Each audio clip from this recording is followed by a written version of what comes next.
Hello, my name is Ajibola Tajudeen, but you can call me Keeme, and today watching Conversations with Keeme, a show where we act stuff and we make stuff. Today my guest is a super duper award-winning actress,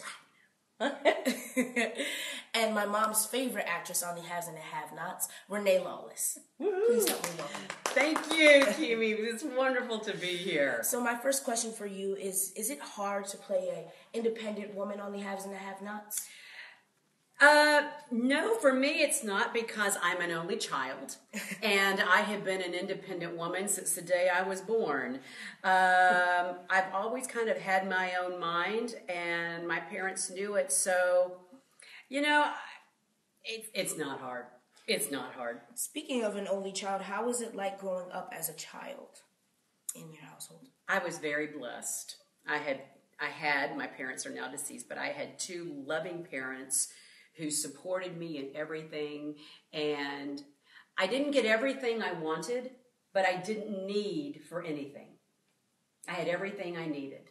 And my parents also exposed me at an early age to a lot of things, a variety of music, a variety of, well, we only had 3 television stations when I was growing up, so I'm just going to say a variety of programming, a variety of movies. And then they let me decide what I like best.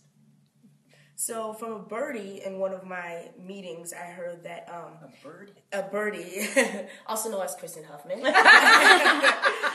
I know that bird. Told me that you did a little pageantry when you were younger. How was that? I did. I wasn't that much younger. Yes, it was just yesterday that I walked across. No, I'm teasing. It was in my youth, but it was in my 20s. Let's put it that way. I wasn't a child. Yes, I did. I was in the Miss America pageant system, although I never made it like Miss Huffman to Atlantic City. I was in the Miss Florida pageant, and where I was top 10 in talent winner.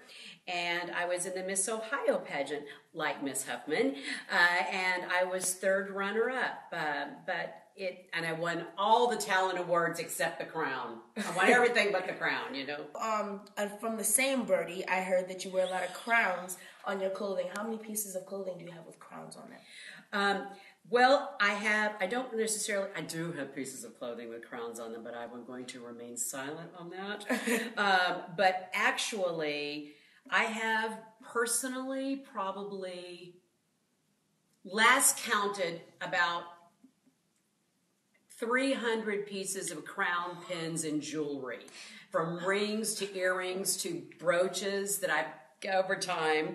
And I have I did count this, I have now 200 crown Christmas ornaments. Wow, okay. And if you come to my home, it will not hit you in the face. You are more than, I'm inviting you. I'm inviting you. Please, if you come to Los Angeles, or if you're in Jacksonville, Florida, or Atlanta, you're more than welcome to come to my home.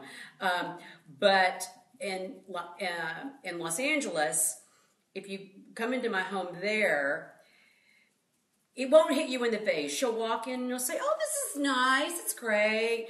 But if you're sitting there for a while and you just start looking around, you're going to see a very subtle theme.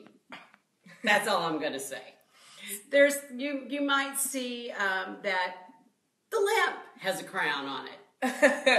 Or you might see that I've got cute little, like right now it's spring, so I've got some little statues and stuff, and they may or may not have a crown on. And there's a couple of coats of arms predominantly around that have crowns on them. And if you look at the ends of my curtain rods, you may see a crown, you may not.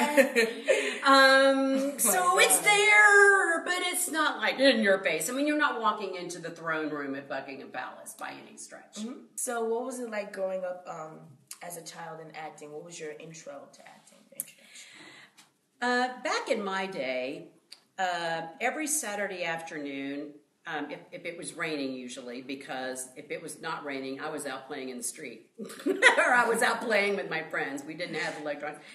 There was always some wonderful musical on television. Like Showboat, Carousel, Guys and Dolls, things like that.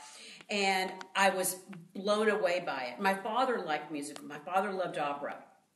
So he exposed me to that. Well, so you can sing opera. Yes, my master's is in opera from Cincinnati Conservatory. Okay. Yes, it was in voice, which I did predominantly classical singing. And I fell in love with musical theater through movies. And my dad would take me to the local theater, community theater, as much as he could, and my mother did too. And when I was 13, I auditioned for a local community theater production of Naughty Marietta, and I got it, and I was hooked. Wow. But I still thought I was going to be a pediatrician. When I was 14 years old, it was Thanksgiving, and my mom decided to show me the innards of the turkey. And there went my medical career. So what would you like to say to young leaders out there who would like to take a lead in their community? Do it. Do it. Find opportunities. Seek out those opportunities. Volunteer. Help somebody else. But show them you have the potential and the qualities to be a leader. And then they'll ask you to lead. Go out and do it. Lead your friends in the neighborhood. Well, thank you for being one of our guests here on Conversations with Keeme. Let's show our bags. Welcome. This is the things that we were making today. Renee actually brought this in for us today. What is this called again? It's just basically stenciling. Stenciling and toast. And the whole idea is you just do your best, never give up. It's not supposed to be perfect. Yes, and believe it's just going to be, and believe you can, because we believe we can. Yes. And also, remember, your voice is your power. So use it. Keeme out.